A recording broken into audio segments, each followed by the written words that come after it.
झूलल जाता ही नया छाबा फूलल देह तोहार झूलल जाता ही नया छाबा का बताई हो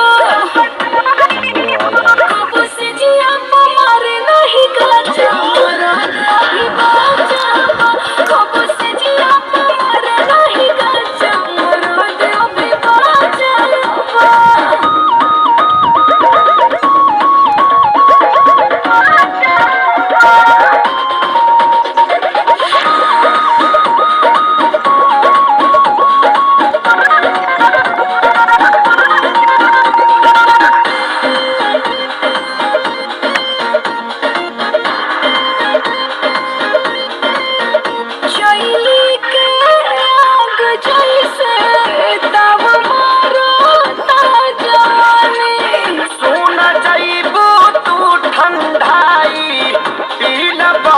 के पानी रानी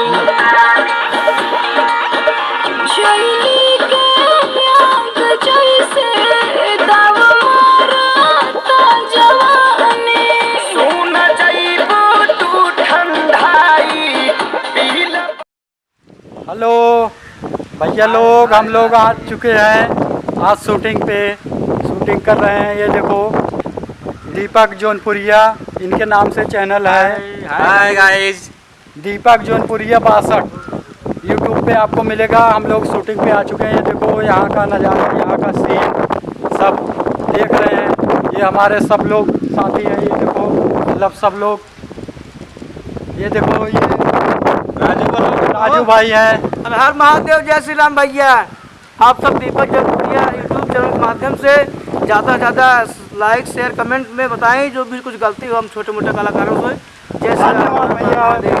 राजू भाई, ये देखो ये राणा बाबू हैं। राणा बाबू, इनको तो आप जानते होंगे। कैमरामैन भाई।